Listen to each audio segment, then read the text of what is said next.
एक घमंडी राजा की कहानी है।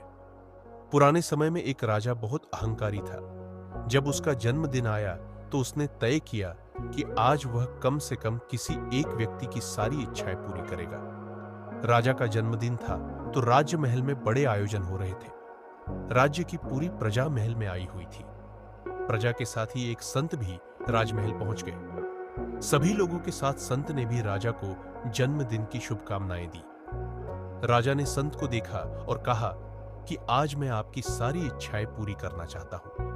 आप जो चाहे वह मुझसे मांग सकते हैं। मैं राजा हूं और मैं आपकी सारी इच्छाएं पूरी कर सकता हूं। संत ने राजा की बात सुनी और कहा कि महाराज, मुझे कुछ नहीं चाहिए, मैं ऐसे ही खुश हूं। राजा ने जोर देते हुए संत से फिर कहा कि आप अपनी इच्छाएं बताएं, मैं उन्हें जरूर पूरी करूंगा।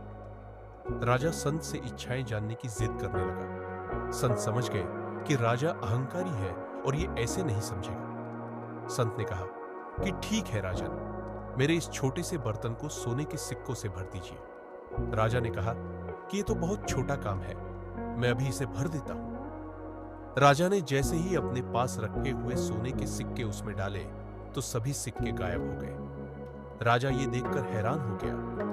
राजा ने अपने कोषाध्यक्ष को बुलाकर खजाने से और सोने के सिक्के मंगवाए। राजा जैसे जैसे उस बर्तन में सिक्के डाल रहा था, वे सब गायब होते जा रहे थे। धीरे धीरे राजा का खजाना खाली होने लगा, लेकिन वह बर्तन नहीं भरा। राजा सोचने लगा कि यह कोई मायावी बर्तन है, इस कारण भर नहीं रहा है। राजा ने संत से पूछा कि कृपया इस बर्तन का रहस्य बताइए, ये भर क्यों नहीं रहा है। संत ने कहा कि महाराज, ये बर्तन मन का प्रतीक है। जिस तरह हमारा मन धन, पद और ज्ञान से कभी भी नहीं भरता है, ठीक उसी तरह ये बर्तन भी कभी भर नहीं सकता। हमें अपनी धन, पद और ज्ञान का घमंड नहीं करना चाहिए, क्योंकि ये चीजें कभी भी इंसान को संतुष्ट नहीं कर सकती। मन को संतुष्ट करना चाहते हैं तो इसके लिए भगवान की भक्ति करनी चाहिए। भक्ति से हमारा मन शांत हो सकता है और इच्छाओं का मोह खत्म हो सकता है।